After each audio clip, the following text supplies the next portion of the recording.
Hi everyone, welcome to DTH Decoding the Hindu. We are here to decode the Hindu for all those examinations where you are needed to be updated with current affairs of national and international importance. Today's lecture is going to be very important, so please watch the video till last without skipping. And if you think that my efforts are worth appreciating, then please do like the video, subscribe my channel and share the video with your friends as well. So let's get started. आज है 5 फरवरी. सबसे पहले एक previous year question देखेंगे so that आपको ये idea लग जाए कि जो भी न्यूज़ एनालिसिस हम करते हैं उसको एग्जामिनेशन में किस वे से पूछा जाता है. तो क्वेश्चन आपके पास क्या है? With reference to India's desert national park which of the following statements are correct? 1. It is spread over 2 districts. 2. There is no human habitation inside the park. 3. It is one of the natural habitats of great Indian bustard. Select the correct answer using the code given below. A 1 and 2 only, B 2 and 3 only, C 1 and 3 only या फिर D 1 2 and 3. इस question का answer आपको comment box में ज़रूर लिखना है. सी question attempt करेंगे तभी आप पेपर में क्वेश्चंस को टैकल कर पाएंगे. अभी से आदत डाल लीजिए क्वेश्चन सॉल्व करने की, ये आपको बाद में बहुत हेल्प करने वाली है. और अगर आपको इस क्वेश्चन का आंसर नहीं पता है तो आज हम एक आर्टिकल कवर करेंगे, उसके थ्रू भी आपको इस क्वेश्चन का आंसर पता चल जाएगा. प्लस मैं वीडियो के लास्ट में भी इस क्वेश्चन का आंसर डिस्कस करूंगी, डोंट वरी. अब एक क्योट देख लेते हैं हम. क्योट क्या है हमारे पास? The world in which we live is not primarily determined by external conditions and circumstances, rather it is determined by the thoughts that constantly occupy our minds. किसकी क्योट है ये? नॉर्मन विंसेंट पीएल की. इसको आपको note down करके रख लेना है, काफ़ी इंपॉर्टेंट क्योट है ये. आपको एसए, एथिक्स या फिर जीएस पेपर में आंसर राइटिंग में कहीं भी हेल्पफुल हो सकती है. आपको नोट डाउन करके इसको रख लेना है. न्यूज़ एनालिसिस की तरफ चलेंगे, बट उससे पहले I would like to request you कि अगर आपको लगता है कि मेरे एफर्ट्स अप्रिशिएट करने के लायक है, अगर आपको लगता है कि मैं सच में हार्डवर्क पुट कर रही हूँ, तो प्लीज़ वीडियो को लाइक ज़रूर करें. चैनल को सब्सक्राइब नहीं किया तो चैनल को सब्सक्राइब करें. आपका फीडबैक मेरे लिए बहुत इंपॉर्टेंट है, तो प्लीज़ अपना फीडबैक ज़रूर प्रोवाइड करवाएं. आपको लेक्चर जैसा भी लगता है कमेंट में आप मुझे बता सकते हैं, वीडियो को लाइक करके आप मुझे बता सकते हैं. तो प्लीज़ अपना फीडबैक मुझे ज़रूर प्रोवाइड करवाएं. फर्स्ट आर्टिकल हमारे पास क्या है कि इंश्योरेंस कंपनीज हैं उनके ऊपर नज़र रखी जा रही है क्योंकि शक है कि वो टैक्स इवेजन कर रही हैं. ऑल्दो आर्टिकल में हमारे पास कुछ नहीं आया है, लेकिन दो चीज़ें पढ़ेंगे इस आर्टिकल में इंपॉर्टेंट दी गई हैं. एक तो टैक्स इवेजन के बारे में कि टैक्स इवेजन क्या होता है, और एक टर्म और आती है टैक्स अवॉइडेंस. तो मैं आपको दोनों का डिफरेंस भी बताऊंगी कि टैक्स इवेजन और टैक्स अवॉइडेंस में क्या डिफरेंस होता है. दूसरा, ये जो आर्टिकल है या फिर ये जो स्टेटमेंट दी है या फिर इसके ऊपर जो बात चल रही है वो सीबीडीटी के चेयरपर्सन जो है उन्होंने, नितिन गुप्ता जी ने बताया है. तो सीबीडीटी के बारे में भी हम पढ़ेंगे, काफ़ी इंपॉर्टेंट है ये. सबसे पहले टैक्स इवेजन के बारे में देख लेते हैं. टैक्स इवेजन क्या होता है? टैक्स इवेजन का मतलब ये है कि आपकी टैक्स लायबिलिटी जो बनती है, मतलब आपको जो टैक्स भरना होता है, आप उसको हाइड करने की कोशिश करें, कम बताएं या फिर फॉल्सली रिपोर्ट करें, सो दैट आपको अपनी टैक्स लायबिलिटी में रिडक्शन मिल जाए और आपको कम टैक्स भरना पड़े. उसको कहेंगे हम टैक्स इवेजन. और ये एक टाइप का टैक्स फ्रॉड है. इसका मतलब क्या है कि आप अपना टैक्स नहीं पे कर रहे हैं या फिर जो बचा हुआ है उससे कम पे कर रहे हैं, या फिर अपनी कैश ट्रांजैक्शंस को डिक्लेयर नहीं कर रहे हैं, अपनी इनकम को फैब्रिकेट कर रहे हैं, या फिर मतलब फाल्सली अपने जो भी डिडक्शंस हैं उनको विदाउट प्रूफ आप दिखा रहे हैं. आप टैक्स फ्रॉड एक टाइप से कर रहे हैं, इसको हम टैक्स इवेजन कहेंगे. टैक्स इवेजन बहुत इंपॉर्टेंट है क्योंकि इंडिया में ये इलीगल है और इसकी वजह से काफ़ी सारी पेनल्टीज़ आपको भुगतनी पड़ सकती हैं. जो पेनल्टी है अगर आप अपनी इनकम डिस्क्लोज नहीं करते, वो 100 to 300% हो सकती है जितना टैक्स की आप इवेजन करने की कोशिश कर रहे हैं उसका. बट आपको एक फैक्ट इग्नोर ये नहीं करना चाहिए कि ये जो टैक्स होता है ये हमारी गवर्नमेंट के रेवेन्यू का बहुत इंपॉर्टेंट सोर्स है. अब टैक्स अवॉइडेंस और टैक्स इवेजन में क्या डिफरेंस है? टैक्स अवॉइडेंस का मतलब होता है कि आप लॉ के साथ कंप्लाई करके उसके बाद आप टैक्सेस को पे करना अवॉइड कर रहे हैं. मतलब आप जो हमारे लॉज में कमियां हैं उनका फ़ायदा उठाकर जब आप टैक्स को अवॉइड करते हैं उसको हम टैक्स अवॉइडेंस कहेंगे. लेकिन टैक्स इवेजन क्या था कि आप फ्रॉड या फिर अनफेयर प्रैक्टिसेस के थ्रू टैक्स को अवॉइड कर रहे हैं. लेकिन टैक्स अवॉइडेंस में आप लॉ के साथ कंप्लाई करते हुए टैक्स अवॉइड करेंगे. इस अगर किसी का एम है टैक्स को अवॉइड करना, तो वो हमारे जो लॉज हैं उनके लूप होल्स का एडवांटेज उठा सकता है और टैक्स पेइंग में कुछ गड़बड़ कर सकता है, और उसके ये जो इंटेंशंस हैं वो मिनीफाइड होंगे यहाँ. टैक्स अवॉइडेंस एक टाइप की टैक्स प्लानिंग है जो कि टैक्स लायबिलिटीज आने से पहले परफॉर्म की जाती है, और टैक्स इवेजन एक फ्रॉड है जो कि टैक्स लायबिलिटीज आने के बाद किया जाता है। आपको ध्यान रखना है, टैक्स अवॉइडेंस पहले किया जाएगा टैक्स लायबिलिटी आने से, और टैक्स इवेजन बाद में किया जाएगा। कैसे करते हैं लोग टैक्स को इवेट? स्मगलिंग करते हैं, टैक्स पे करने की जगह अपनी एग्जिम टैक्सेस को नहीं भरते हैं, कस्टम ड्यूटीज को नहीं भरते हैं, और इंडियन लॉ के अंडर ये एक पनिशेबल एक्ट है। अगर आप इनकम टैक्स रिटर्न में अपनी इनकम इनकरेक्ट बताते हैं, जो कि आपकी इनकम एक्चुअल इनकम से कम होती है, लोग अपनी इनकम प्रॉपरली डिक्लेयर ही नहीं करते हैं, या फिर क्या करते हैं, फेक डॉक्यूमेंट्स बनाते हैं, फाइनेंशियल स्टेटमेंट्स भी फेक बनवाते हैं, अपने मनी को इंडिया से बाहर रखते हैं और ऑफिशियल्स को ब्राइब देते हैं। इन तरीकों से लोग टैक्स इवेट करते हैं। क्यों करते हैं, क्या ज़रूरत है उन्हें? क्योंकि उनकी इनकम्स टैक्स रेट से काफ़ी ज़्यादा हाई है।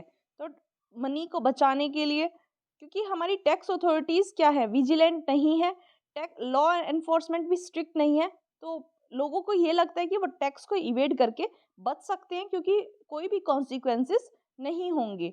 अपनी पर्सनैलिटी ट्रेट्स के चलते या फिर ग्रीड के चलते, लालच के चलते कर सकते हैं। हमारी सोसाइटी में एक एक्यूमुलेशन की हैबिट हो गई है पैसों को जोड़ने की, उसके चलते कर सकते हैं। और इंडियन इकोनॉमी पे टैक्स इवेजन का क्या इम्पैक्ट पड़ता है? सबसे पहले तो हमारी गवर्नमेंट की रेवेन्यू पे इफेक्ट पड़ेगा, रेवेन्यू बहुत कम हो जाएगी, जिसकी वजह से हमारा फिस्कल डेफिसिट इंक्रीज होगा, ब्लैक मनी जनरेट होगा हमारी मार्केट में, और ग्रीशम लॉ अप्लाई होगा। ग्रीशम लॉ क्या होता है? ग्रीशम लॉ एक मॉनेटरी प्रिंसिपल है जो ये कहता है कि बैड मनी मतलब ब्लैक मनी हमारे यहाँ आता है तो वो गुड मनी को बाहर कर देता है, ड्राइव्स आउट गुड। इसका मतलब हमारे यहाँ सोसाइटी में इनइक्वालिटी बढ़ जाती है ब्लैक मनी के आने से, और जब ब्लैक मनी सर्कुलेट होता है तो इसकी वजह से महंगाई भी मार्केट में बढ़ेगी, और जो रियल इस्टेट के बढ़ते हुए प्राइसेस हैं, ये इसका एक बहुत बड़ा एग्जाम्पल है। इंडिया की जो ब्लैक मार्केट है, मतलब ब्लैक मनी की मार्केट है, वो स्विस बैंक जैसे टैक्स हेवंस में काफ़ी फ्लरिश कर रही है। यहाँ क्या होता है, लोगों को टैक्स से बचाव मिल जाता है स्विस बैंक जैसे अब्रोड टैक्स हेवन से। गवर्नमेंट ने कुछ स्टेप भी लिए हैं टैक्स इविजन को रोकने के लिए और ब्लैक मनी से डील करने के लिए। गवर्नमेंट ने एक स्पेशल इन्वेस्टिगेशन टीम बनाई थी जो कि ब्लैक मनी इशू को देखेगी, और इसके लिए ऑर्डर दिया था सुप्रीम कोर्ट ने। इनकम टैक्स डिपार्टमेंट ने एक टैक्स इवेजन रिवॉर्ड स्कीम भी इम्प्लीमेंट की थी, जो टैक्स अवॉइडेंस को रिपोर्ट करेगा, उसके लिए कंपनसेशन का प्रोविजन रखा गया था। इंडिया और यूएस ने एक एग्रीमेंट साइन किया था सो दैट जो अमेरिकन्स हैं वो इंडियन फाइनेंशियल इंस्टीट्यूशंस के थ्रू टैक्स इवेड ना कर पाएं, उसके लिए प्रोविजंस लाए गए थे। जो भी ब्लैक मनी अपना जिसके पास भी ब्लैक मनी है वो स्पेशल बियरर बॉन्ड स्कीम्स के अंदर इन्वेस्ट कर सकता है। इसके थ्रू भी गवर्नमेंट जो है वो ब्लैक मनी को बॉन्ड्स के थ्रू वाइट मनी करने की कोशिश करेगी। गवर्नमेंट ने टैक्स ब्रैकेट को भी बढ़ा दिया था, डिडक्शन रेट भी लोअर कर दिए, और टैक्स अवॉइडेंस के जो लॉस थे उनको भी टाइट कर दिया है, सो दैट ये जो टैक्स इवेजन है इसको रोका जा सके। और हमारे गवर्नमेंट ने क्या किया, यूनाइटेड स्टेट्स के साथ foreign account tax compliance act sign किया, वहाँ इंफॉर्मेशन शेयरिंग एग्रीमेंट एक रखा गया, अरेंजमेंट बनाया गया, और मल्टीलेटरल कॉम्पिटेंट अथॉरिटी एग्रीमेंट भी लाया, सो दैट जो भी टैक्स इवेजन है उससे लड़ा जा सके और ब्लैक मनी को रोका जा सके। इंडिया और स्विट्जरलैंड ने भी एक automatic exchange of information sign किया था, 2018 तक उसको स्टार्ट हो जाना था, सो दैट टैक्स इवेजन को रोका जा सके। लोकसभा ने बेनामी ट्रांजैक्शन बिल 2015 में पास किया था, जिसका काम क्या था कि एंटी ब्लैक मनी पॉलिसी को लेके आना, और जो भी अननोन प्रॉपर्टी है उसको सीज करना, और जो भी लोग उनमें इन्वॉल्व हैं उनको प्रोसिक्यूट करना। गवर्नमेंट ने एक टैक्स एडमिनिस्ट्रेशन रिफॉर्म कमीशन भी बनाया था, सो दैट वो फंडामेंटल रिफॉर्म्स ला सके, टैक्सेस में टैक्स प्रोसीजर को स्ट्रीमलाइन कर सके। आई होप आपको समझ आया होगा, इम्पॉर्टेंट है काफ़ी। अब हम सीबीडीटी के बारे में पढ़ लेते हैं। सीबीडीटी क्या है? ये एक स्टैट्यूटरी बॉडी है जिसको central board of revenue act 1963 के अंदर बनाया गया। इंडिया की ये official financial action task force unit है, जिसको department of revenue under ministry of finance administer किया जाता है। ओरिजिनली हम बात करें तो हमारे पास सेंट्रल बोर्ड ऑफ रेवेन्यू होता था, जो कि इनकम टैक्स डिपार्टमेंट की एपेक्स बॉडी था, और इसको सेटअप किया गया था central board of revenue act 24 के अंडर, और इसी के पास डायरेक्ट और इनडायरेक्ट टैक्सेस का चार्ज था। लेकिन 1964 में इस सेंट्रल बोर्ड ऑफ रेवेन्यू को स्प्लिट कर दिया गया दो बोर्ड्स में, central board of direct taxes, central board of excise and customs में। अब सीबीडीटी का स्ट्रक्चर देखें तो यहाँ एक चेयरमैन होंगे और 6 मेंबर्स होंगे, जिनका काम क्या होगा, income tax and revenue administration, legislation, audit and judicial, investigation, TPS and system से डील करना, इन सभी मैटर से डील करना इनका काम होगा। ये जो मेंबर्स होंगे सीबीडीटी के, इनको IRS service, Indian revenue services से सेलेक्ट किया जाएगा, और ये मेंबर्स इनकम टैक्स डिपार्टमेंट के टॉप मैनेजमेंट में आएंगे। फंक्शंस क्या होते हैं सीबीडीटी के, ये डायरेक्ट टैक्सेस को लेवी और कलेक्ट करने का काम करती है, उससे रिलेटेड मैटर्स को देखती है, वेरियस पॉलिसीज को फॉर्मुलेट करती है, पूरे इनकम टैक्स डिपार्टमेंट का सुपरविजन करती है, और डायरेक्ट टैक्स में क्या लेजिस्लेटिव चेंजेस लाने हैं उनके लिए सजेशंस देती है। इनेक्टमेंट्स की बात करें तो टैक्स रेट में क्या चेंजेस लाने हैं वो सजेस्ट करती है, और टैक्स स्ट्रक्चर में क्या चेंजेस लाने हैं गवर्नमेंट पॉलिसीज की, उसको भी ये प्रपोज करती है। आई होप आपको समझ आया होगा, यही इंपॉर्टेंट था। नेक्स्ट आर्टिकल की तरफ चलते हैं, बट उससे पहले अगेन मैं कहना चाहूँगी, अगर लेक्चर हेल्पफुल लगता है तो प्लीज़ लेक्चर को लाइक ज़रूर कर दें, चैनल को सब्सक्राइब नहीं किया तो चैनल को सब्सक्राइब कर लें। नेक्स्ट आर्टिकल हमारे पास क्या है, ई कोड्स को इम्प्लीमेंट करने के लिए बजट दे दिया गया है उनको, और हमारे सीजीआई ने क्या कहा है कि इससे ई कोड्स की एफिशिएंसी बूस्ट होगी। तो ई कोड्स के बारे में थोड़ा सा देख लेते हैं, ई कोड्स क्या होते हैं, ई कोड प्रोजेक्ट क्या है जी। ये जो ई कोड्स का प्रोजेक्ट है, ये national policy and action plan for implementation of information and communication technology in the Indian judiciary 2005, ये एक प्लान है। इसके अंडर ई कमेटी के द्वारा सबमिट किया गया था सुप्रीम कोर्ट की। इसका विजन क्या था कि इंडियन जुडिशरी को ट्रांसफॉर्म करना, कैसे ट्रांसफॉर्म करना, आईसीटी इनेबलमेंट ऑफ कोर्ट से, मतलब कोर्ट्स जो हैं उनके अंदर आईसीटी सिस्टम को लेके आना। ये जो एक मिनट ई कोर्ट मिशन मोड प्रोजेक्ट है, ये एक पैन इंडिया प्रोजेक्ट है, जिसको डिपार्टमेंट ऑफ जस्टिस के द्वारा मॉनिटर भी किया जाएगा और फंड भी किया जाएगा। Department of justice ministry of law and justice के अंडर आता है, और सभी डिस्ट्रिक्ट कोर्ट्स में इसको इम्प्लीमेंट करने की बात की गई। जो प्रोजेक्ट है इसमें क्या क्या कहा गया है कि ई कोर्ट प्रोजेक्ट लिटिगेशन चार्टर है, उसमें सिटीजन्स को सिटीजन सेंट्रिक सर्विसेज की डिलीवरी बहुत ही एफिशिएंट वे में प्रोवाइड करवाएंगे और टाइम बाउंड मैनर में। ऐसा नहीं है जो ये केसेस इतने पेंडिंग पड़े रहते हैं उसकी प्रॉब्लम को सॉल्व करने की बात इसके थ्रू की गई। जो सपोर्ट सिस्टम है उनको डेवलप, इंस्टॉल और इम्प्लीमेंट किया जाएगा कोर्ट्स के अंदर। प्रोसेस को ऑटोमेट किया जाएगा सो दैट सभी स्टेक होल्डर्स को इंफॉर्मेशन की एक्सेसिबिलिटी मिल पाए और पूरी प्रोसेस जो है वो ट्रांसपेरेंट रह पाए। जुडिशियल प्रोडक्टिविटी इससे एनहांस हो जाएगी, क्वालिटेटिवली भी और क्वांटिटेटिवली भी, मतलब क्वालिटी भी अच्छी होगी, मैनुअल इंटरफेरेंस कम हो जाएगा, और क्वांटिटेटिवली का मतलब क्या है, ज़्यादा से ज़्यादा केसेस जल्दी से डिस्पोज ऑफ हो पाएंगे, और हमारा justice delivery system affordable, accessible और कॉस्ट इफेक्टिव इससे बन पाएगा, प्रिडिक्टेबल भी हो जाएगा, रिलायबल भी और ट्रांसपेरेंट भी। आई होप आपको समझ आया होगा, इसमें इतना ही है इम्पॉर्टेंट। नेक्स्ट आर्टिकल पे चलते हैं। नेक्स्ट आर्टिकल हमारे पास क्या है कि सुप्रीम कोर्ट ने एक कमेटी अपॉइंट की थी जिसमें ग्रेट इंडियन बस्टर्ड को प्रोटेक्ट करने की बात की गई थी, क्योंकि जो राजस्थान और गुजरात की पावर लाइंस हैं उनकी वजह से इनको काफ़ी ज़्यादा हार्म पहुंच रहा है और इनकी पॉपुलेशन काफ़ी कम हो गई है। तो उन पावर लाइंस को कैसे उनका क्या किया जाए, कैसे उन्हें अरेंज किया जाए सो दैट हमारा जो ये स्पीशीज़ है इसको बचाया जा सके, इसके लिए एक कमेटी कॉन्स्टिट्यूट की गई थी, लेकिन इस पे काम नहीं होता देखा जा रहा है कमेटी की रिकमेंडेशंस के बावजूद। तो थोड़ा सा देखेंगे कि ये जो ग्रेट इंडियन बस्टर्ड है ये इस आर्टिकल में दिया हुआ है एंडेंजर्ड, लेकिन आपको ध्यान रखना है इसका आईयूसीएन स्टेटस जो है वो क्रिटिकली एंडेंजर्ड है, जो कि हम अभी डिटेल में पढ़ेंगे। ऑल्दो मैंने आपको यहाँ बता दिया है, कभी आप ये यहाँ देख के कंफ्यूज नहीं होना है आपको।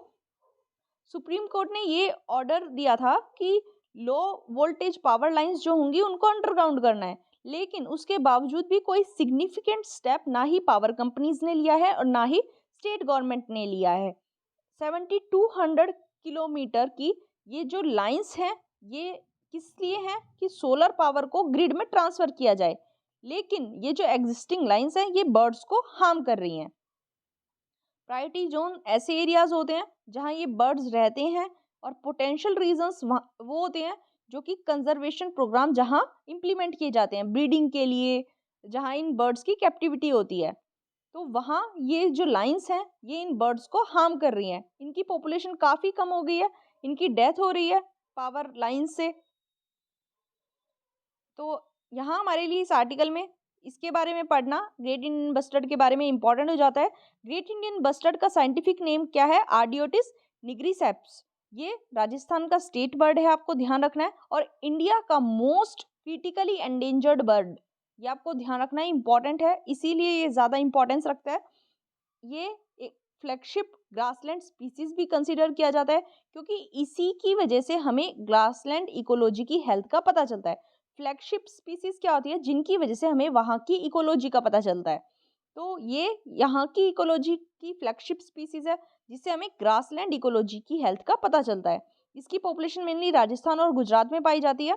स्मॉल पॉपुलेशन महाराष्ट्र, कर्नाटक और आंध्र प्रदेश में भी देखी जाती है। किस किस चीज़ से थ्रेट है इन्हें? पावर ट्रांसमिशन लाइंस जो है उनके साथ कोलिजन हो जाता है इनका, या फिर इलेक्ट्रोकशन हो जाता है, तब इनको खतरा है। हंटिंग इनकी की जाती है पाकिस्तान में मेनली, उससे इनको खतरा है। इनका हैबिटेट लॉस होता जा रहा है, और एग्रीकल्चर एक्सपेंशन की वजह से अल्ट्रेशन आ रहा है। तो ये सभी इनके लिए पोटेंशियल थ्रेट्स हैं। प्रोटेक्शन स्टेटस की बात करें तो IUCN की लिस्ट में ये क्रिटिकली एंडेंजर्ड है, और साइट्स की लिस्ट में ये अपेंडिक्स 1 में आता है। और CMS convention on migratory species में भी ये अपेंडिक्स 1 में आता है। वाइल्ड लाइफ प्रोटेक्शन एक्ट के शेड्यूल 1 में आएगा। कुछ मेजर्स लिए गए ग्रेट इंडियन बस्टर्ड को प्रोटेक्ट करने के लिए।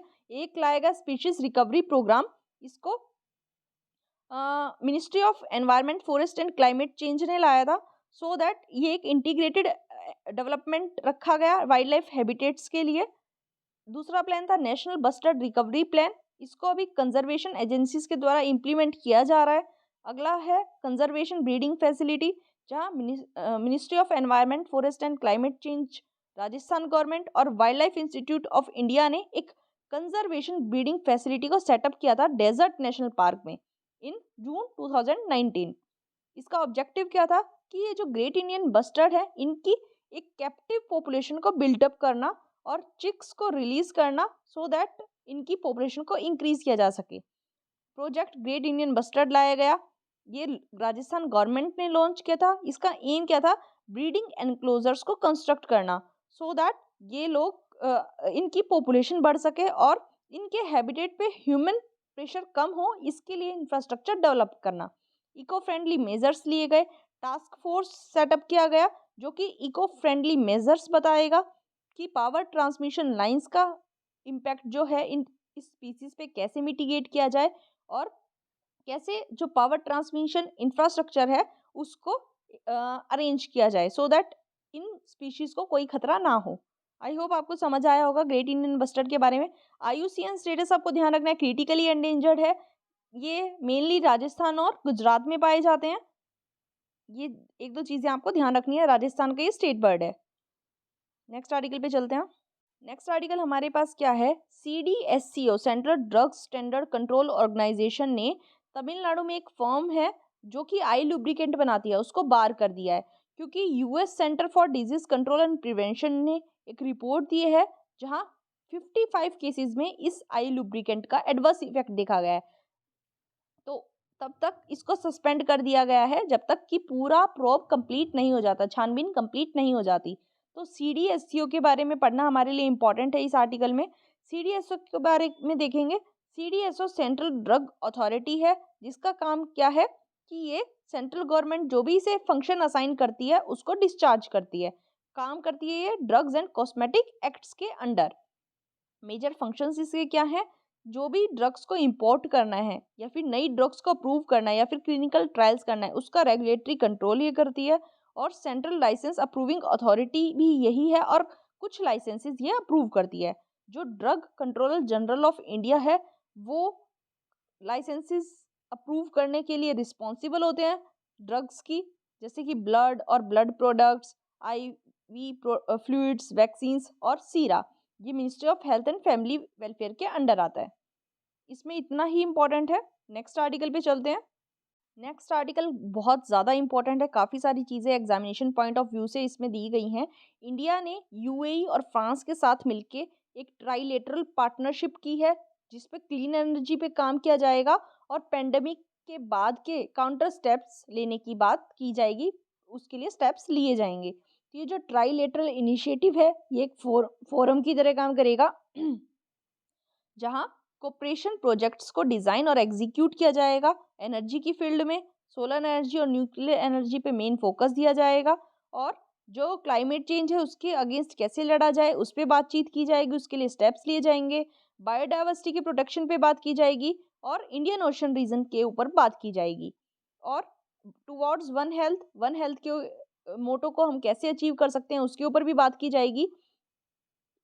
जो मल्टीलेटरल ऑर्गेनाइजेशंस हैं उनमें उनके साथ कोऑपरेशन जैसे WHO, गावी, ग्लोबल फंड और यूनिटेड, इनको भी एनकरेज किया जाएगा। तो इस आर्टिकल में हम क्या क्या पढ़ेंगे, एक तो इंडियन ओशन रीजन की इंपॉर्टेंस इंडिया के लिए क्या है ये हम पढ़ेंगे, WHO के बारे में थोड़ा सा देखेंगे और ये जो गावी द वैक्सीन है इस प्रोग्राम के बारे में हम थोड़ा सा देखेंगे। आपको एक चीज ध्यान रखनी है, इस आर्टिकल में बताया गया है कि G20 की प्रेसिडेंसी इस बार इंडिया के पास है और COP28 ये UAE में हेल्ड होने वाला है, इसलिए भी ये पार्टनरशिप, ये फोरम इंपॉर्टेंट हो जाता है। इंडियन ओशन के इम्पोर्टेंस की बात करें तो सबसे बड़ी इम्पोर्टेंस क्या है, हमारी लॉन्ग मैरीटाइम बाउंड्री, हमारी कोस्ट लाइन ओवर 7500 किलोमीटर की लंबी है।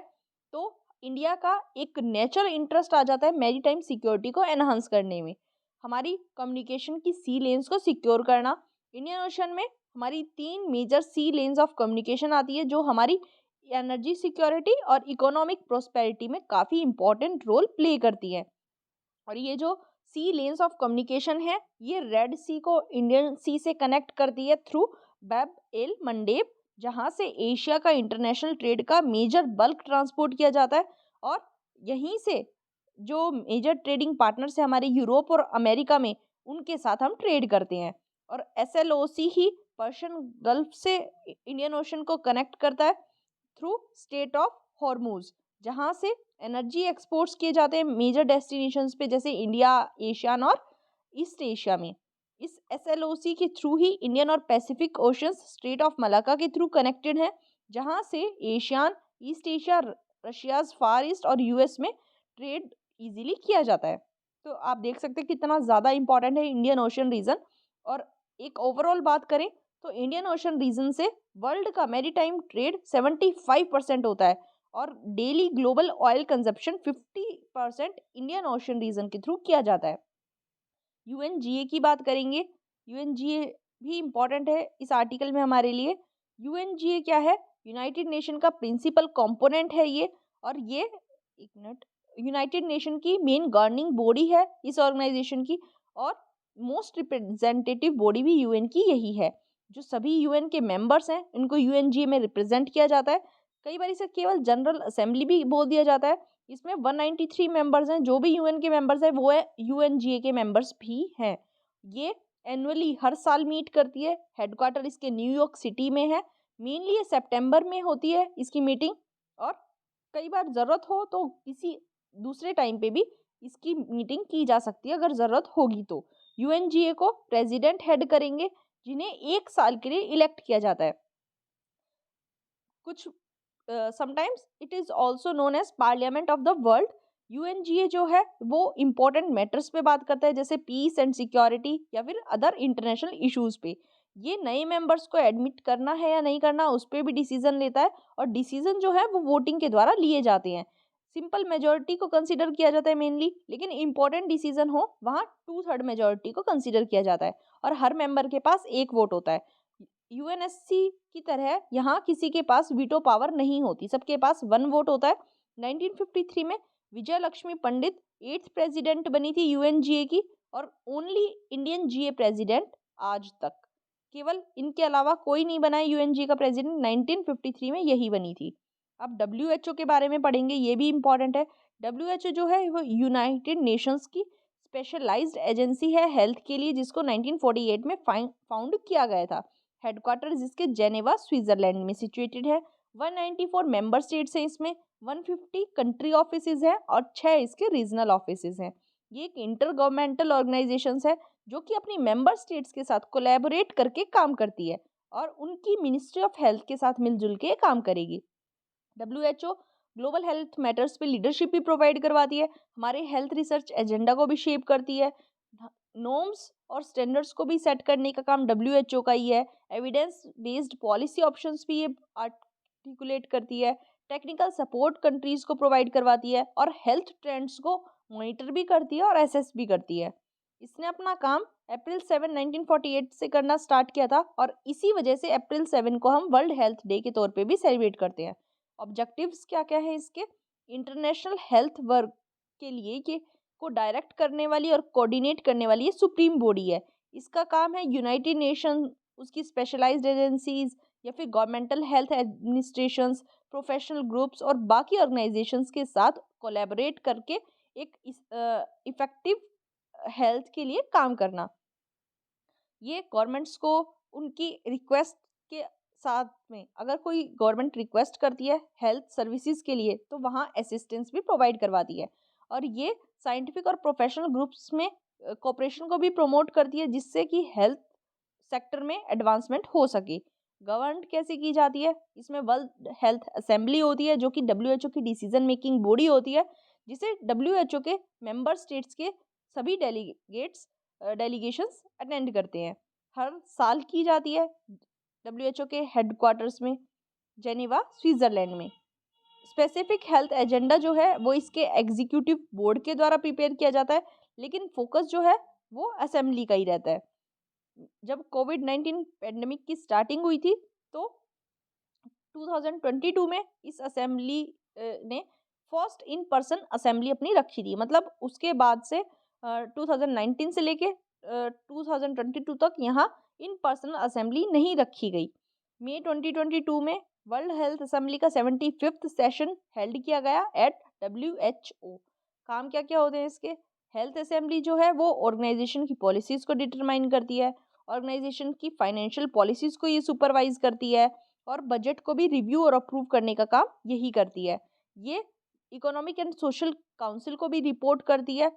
कोई भी एग्रीमेंट है ऑर्गेनाइजेशन और यूनाइटेड नेशन का, उसके अकॉर्डिंग सेक्रेटेरिएट है WHO का, वो क्या काम करता है? सेक्रेटेरिएट में डायरेक्टर जनरल होते हैं और जो भी टेक्निकल और एडमिनिस्ट्रेटिव स्टाफ है जैसे कि ऑर्गेनाइजेशन का जैसी ज़रूरत है वो भी सारा सेक्रेटेरिएट में होता है। डायरेक्टर जनरल को हेल्थ असेंबली अपॉइंट करती है और ये नॉमिनेशन के थ्रू किया जाता है जिसकी टर्म्स भी हेल्थ असेंबली ही चूज़ करती है, डिटरमाइन करती है। मेंबरशिप एंड एसोसिएट मेंबरशिप की बात करें तो ये जो यूनाइटेड नेशंस के मेंबर्स हैं वही इसके मेंबर्स बनेंगे। जो टेरिटरीज़ है या ग्रुप ऑफ टेरिटरीज़ है जो कि इंटरनेशनल रिलेशंस कंडक्ट करने के लिए मतलब इसके अंदर एडमिटेड नहीं है, वो हेल्थ असेंबली के द्वारा एसोसिएट मेंबर्स के तौर पे एडमिट की जा सकती हैं। अब लास्ट टॉपिक इसमें हमारे लिए इम्पोर्टेंट क्या है? गावी द वैक्सीन अलायंस के बारे में पढ़ना, जिसको 2000 में क्रिएट किया गया था। ये एक इंटरनेशनल ऑर्गेनाइजेशन है, एक ग्लोबल वैक्सीन अलायंस, जिसका काम क्या है? पब्लिक और प्राइवेट सेक्टर को साथ में लाना और एक शेयर्ड गोल है इसका कि जो भी न्यू और अंडर यूज्ड वैक्सीन्स हैं चिल्ड्रन की, उनको वर्ल्ड के पूरेस्ट कंट्रीज तक पहुंचाना।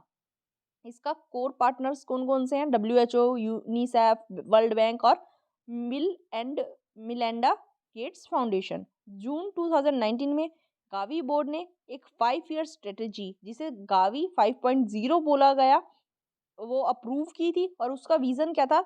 Living no one behind with immunisation. सभी का इम्यूनाइजेशन होना चाहिए और एक मिशन इसने सेटअप किया कि हमें लाइव्स को बचाना है, लोगों की हेल्थ को प्रोटेक्ट करना है और वैक्सीन्स के इक्विटेबल और सस्टेनेबल यूज़ को हमें प्रमोट करना है। आई होप आपको समझ आया होगा, बहुत इंपॉर्टेंट था ये। काफ़ी सारे इंपॉर्टेंट टॉपिक्स इसमें कवर हो गए। नेक्स्ट आर्टिकल पे चलेंगे अब हम। नेक्स्ट आर्टिकल हमारे लिए बहुत इम्पॉर्टेंट है। ये जो वाइट टेल्ड डियर है वहाँ SARS-CoV-2 वायरस पाया गया है across US state of New York. तो ये माना जा रहा है कि ये जो वाइट टेल्ड डियर है ये एक रिजर्वॉयर का काम कर सकता है। जो पुराना हमारे कोविड वाला वेरिएंट था वो अब इनके अंदर पाया जा रहा है और ये जो वेरिएंट है ये यहाँ इनके अंदर रिजर्व होकर रह गया है, तो ये एक रिजर्वॉयर के तौर पे शायद काम करेंगे। पूरा इशू समझ लेते हैं क्या है। मैंने आपको बताया कि ये इन्फेक्शन जो है वो US के वाइट टेल्ड डियर में पाया जा रहा है और ये 2700 सैंपल्स इन्होंने लिए, उसमें से 17 में के आरएनए में डिटेक्ट किया गया।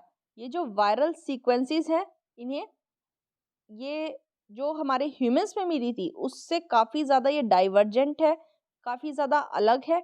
इसका इम्प्लीकेशन क्या है, मतलब क्या है इसका, कि ये जो वायरस है ये वाइट टेल्ड डियर में अपने आप को काफ़ी रैपिडली अडेप्ट कर रहा है।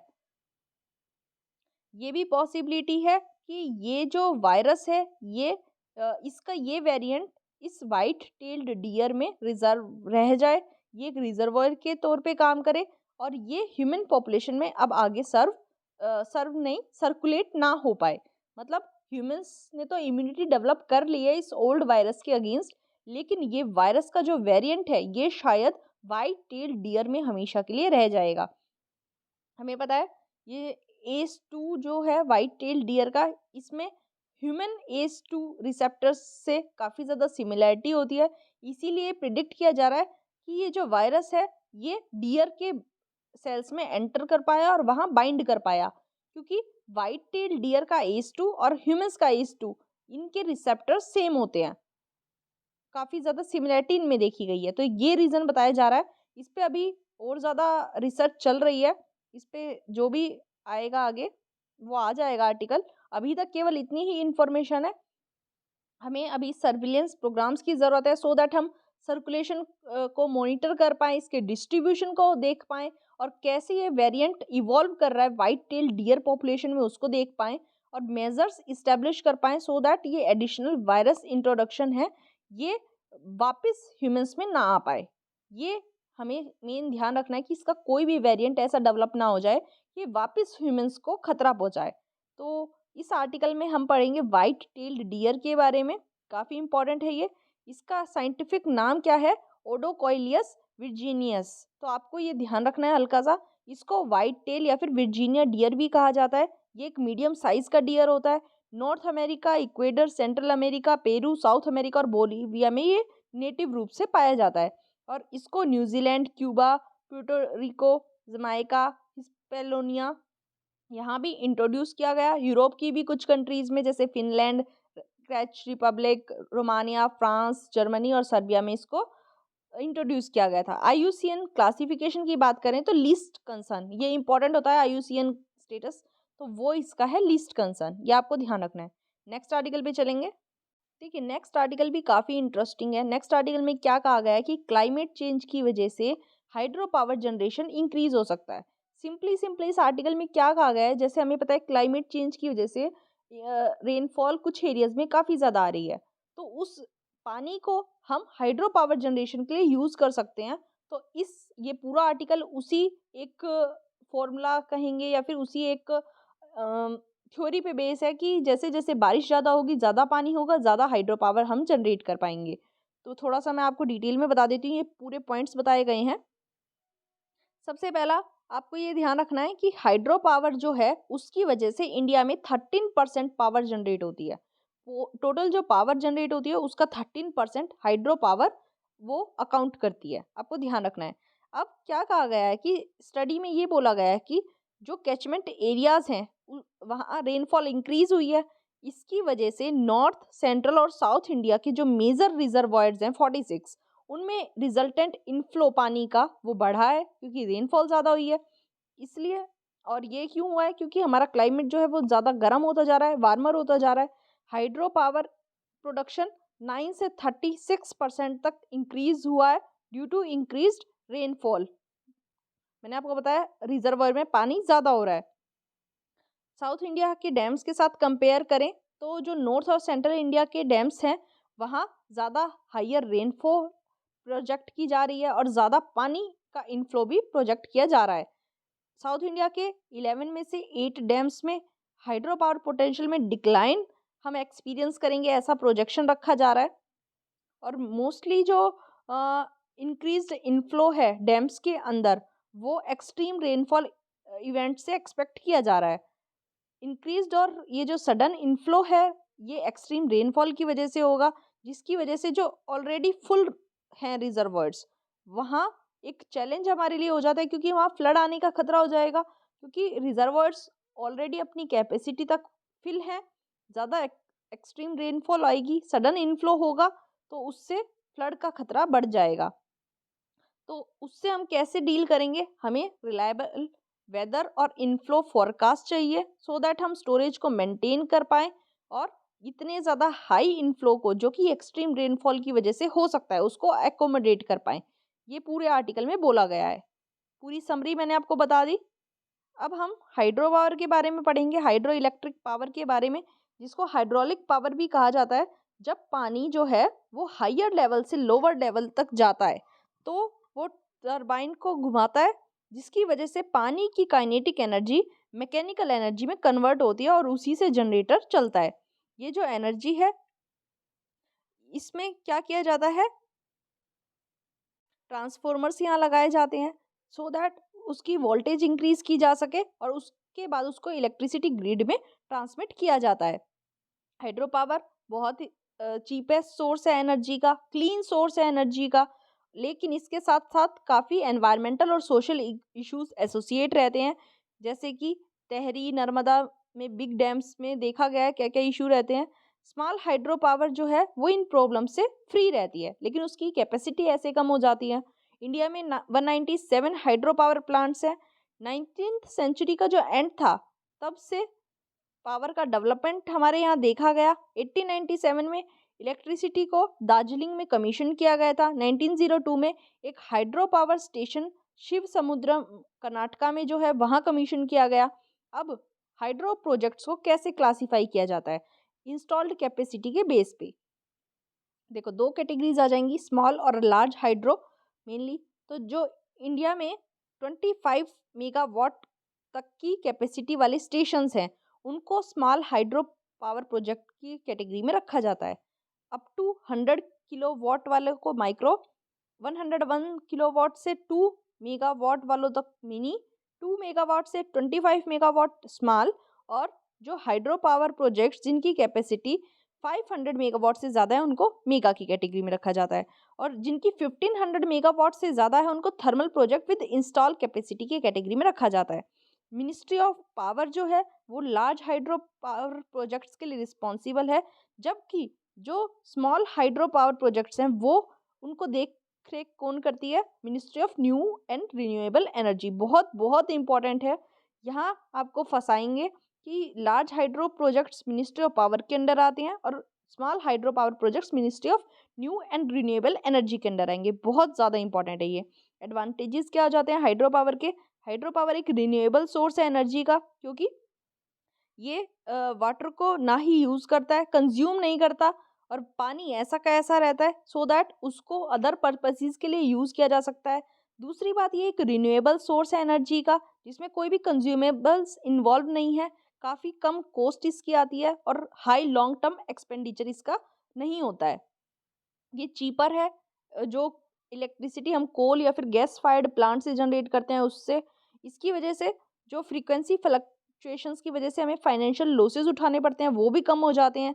और इन्फ्लेशन का इम्पैक्ट भी इस पर कम पड़ेगा, क्योंकि इस पर फॉसिल फ्यूल का यूज़ नहीं हो रहा है, पानी का यूज़ हो रहा है, तो ये ज़्यादा रिलायबल हो जाता है। हाइड्रो पावर स्टेशंस जो हैं वो पीक लोड्स की डिमांड को मीट कर सकते हैं, क्योंकि उनके अंदर एक यूनिक कैपेबिलिटी होती है क्विक स्टार्टिंग और क्लोजिंग की। ये जो ऑपरेशनल नीड्स हैं हाइड्रो एंड थर्मल स्टेशंस की, कॉम्प्लीमेंट्री है, और इनका बैलेंस जो है वो हमारी कैपेसिटी को ऑप्टिमली यूटिलाइज कर पाएगा। मतलब क्या कहा जा रहा है कि हमें ना ही प्रॉपरली हाइड्रो पावर पे ना ही प्रॉपरली थर्मल पावर पे रिलाई करना है, हमें दोनों को एक साथ चलाना है, दोनों को कॉम्प्लीमेंट्री नेचर में चलाना है, सो दैट एक बैलेंस बना रहे और हम अपनी कैपेसिटी को ऑप्टिमली यूज़ कर पाएँ। सीजनल लोड कर्व्स जो हैं उनको हमें हाइड्रो पावर जनरेशन के साथ मैच करना होगा, तभी हम मैक्सिमम बेनिफिट इसका उठा पाएंगे। समर और मॉनसून सीजन के दौरान जब ज़्यादा हम हाइड्रो पावर जनरेट करेंगे, उस टाइम लोड फैक्टर सिस्टम का हाई हो जाएगा एग्रीकल्चर लोड की वजह से। विंटर के टाइम पे बेस लोड पे ये ऑपरेट करेंगे। हाइड्रो स्टेशंस जो हैं पीक लोड स्टेशंस की तरह काम करेंगे, वो वेदर बीटिंग लोड्स को ध्यान में रखते हुए करेंगे। डिसएडवांटेजेस की बात करें तो सबसे पहला डिसएडवांटेज इसका क्या है? ये हाईली कैपिटल इंटेंसिव है, मतलब काफ़ी ज़्यादा पैसा इसमें लगेगा अगर आपको एक हाइड्रो पावर प्रोजेक्ट लगाना है तो, स्टार्ट करना है तो। इसी की वजह से ये मेनली हिली एरियाज़ में लोकेटेड होते हैं, जहाँ फॉरेस्ट कवर प्लेन एरियाज़ के कंपैरिजन में ज़्यादा होता है।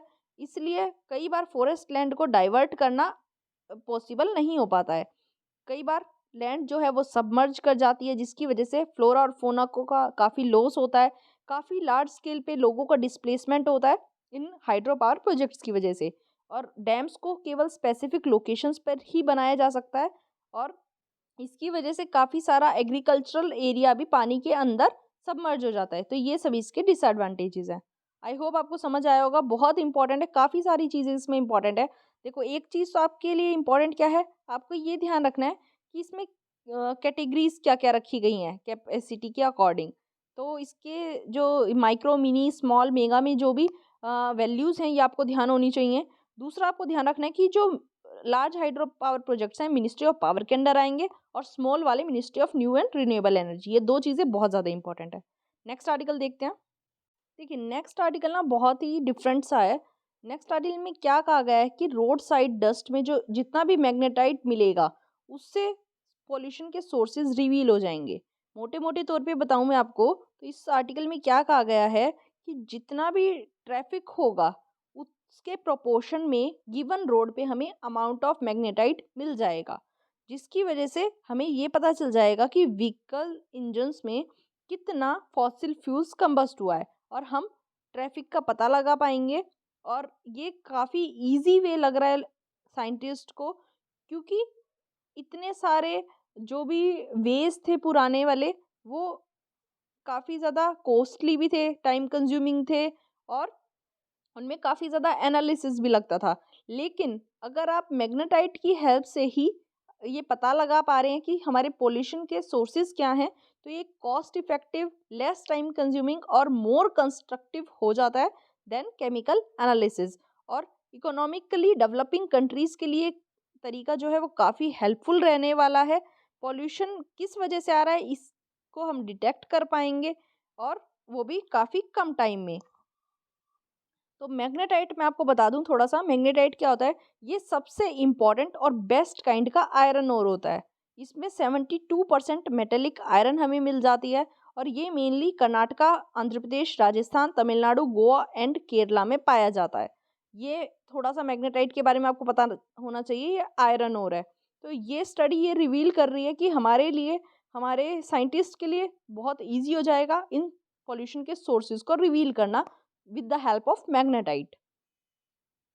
थोड़ा सा आप ध्यान रखेंगे, ऑप्शन ऐसे आ सकता है, किसी भी एग्जाम में ये क्वेश्चन बन सकता है कि recently which material was discovered to be helpful in revealing sources of pollution. तो ऑप्शंस में आयरन के डिफरेंट ओर्स आपको दिए जा सकते हैं, उसमें आपको ध्यान रखना है ऑप्शन होगा मैग्नेटाइट। आज का लेक्चर इतना ही था, आर्टिकल्स इतने ही इंपॉर्टेंट थे। अब जो हमने क्वेश्चन स्टार्टिंग में बात की थी उसको डिस्कस कर लेते हैं। क्वेश्चन क्या था हमारे पास, with reference to India's desert national park which of the following statements are correct. It is spread over 2 districts, there is no human habitation inside the park, it is one of the natural habitats of great Indian bustard. देखिए, third statement तो हमने अभी पढ़ा ही है, great Indian bustard वाला article, उसमें मैंने आपको बताया कि great Indian bustard desert national park में पाया जाता है। तो ये स्टेटमेंट हो जाती है करेक्ट। अब बचती हैं ये दो स्टेटमेंट्स, हमें एलिमिनेशन मेथड को ध्यान में रखते हुए क्वेश्चन को सॉल्व करना है। देखो, अब ये बोल रहा है कि no human habitation inside the park. ये स्टेटमेंट काफ़ी एक्सट्रीम हो जाती है, क्योंकि पार्क में कोई भी ह्यूमन हैबिटेशन ना हो, ऐसा पॉसिबल नहीं है। तो ये स्टेटमेंट गलत हो जाएगी। और जैसा कि हमारे पास ऑप्शंस क्या दिए गए हैं, 1 2 2 एंड 3, 1 एंड 3, 1 2 एंड 3। तो अगर हमने सेकंड वाले को एलिमिनेट कर दिया, तो हमारे पास ऑप्शन क्या आ जाएगा, आंसर आ जाएगा हमारे पास सी, दैट इज 1 एंड 3 ओनली। तो इस क्वेश्चन का आंसर हो जाएगा सी। आई होप आपको लेक्चर हेल्पफुल लगा है, समझ में आया है। आज ज़्यादा इंपॉर्टेंट आर्टिकल्स नहीं थे, बट जो भी इंपॉर्टेंट था मैंने आपको डिटेल में बताने की कोशिश की है। अगर लेक्चर हेल्पफुल लगता है तो वीडियो को लाइक किए बिना आप नहीं जाएंगे। चैनल को सब्सक्राइब नहीं किया है तो प्लीज़ चैनल को भी सब्सक्राइब कर लीजिए। वीडियो पसंद आता है तो ज़्यादा से ज़्यादा इसको शेयर कीजिए। Thank you so much.